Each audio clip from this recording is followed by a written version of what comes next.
How many times do you say to yourself, if only there was a shorter, easier rice pudding recipe, I would make it? Well, today I'm going to show you a shorter, easier rice pudding recipe, and the secret is using arborio rice. Arborio rice has all this great starch in it that comes out into the milk as it's cooking, and then there's no need to add any egg, none of that stuff. No liaison, no tempering, nothing. Just fantastic creaminess. So you're going to start with 1 cup of arborio rice.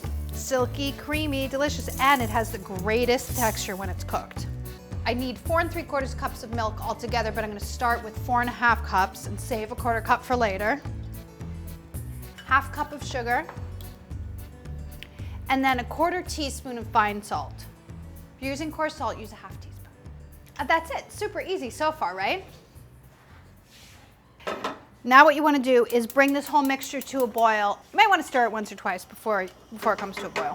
Don't cover it before it comes to a boil. You know what happens to milk in a covered pot when it's boiling? I'll tell you, it boils over and then it's really a pain in the butt to clean up. Oh my God, look, it's about to boil and it could boil over. So as soon as you see it coming close to boiling, turn it down and then let it simmer covered for 25 minutes. Make sure that you stir it every once in a while so it doesn't stick.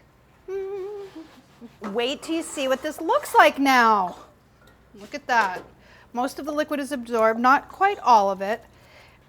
So add that remaining 1/4 cup of milk and then just cook stirring for about 5 minutes. You'll notice I did not really stand here stirring this for the entire 25 minutes, which for traditional risotto you would, but for this rice pudding you don't need to.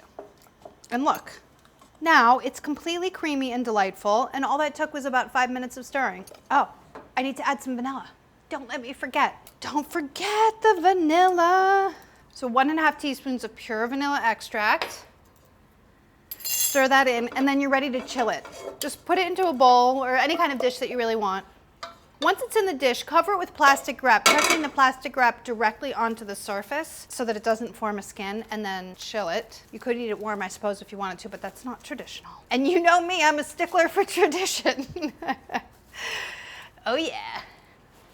So this is fully chilled. It's very firm, so what I'm going to do is stir in a little bit of cream to loosen it and add just a tiny bit of richness because I cooked it in milk. There was no other cream in there. So stir in about a 1/4 cup of cream. You may need a little bit more if it's stiffened up too much, or you could add a little bit of fresh milk too, just to loosen it. You want to have it, I don't know, the texture that you want. It depends. Some people like it a little more stiff, some people like it a little bit looser. I like it a little looser, so I have a tendency to add a little bit more.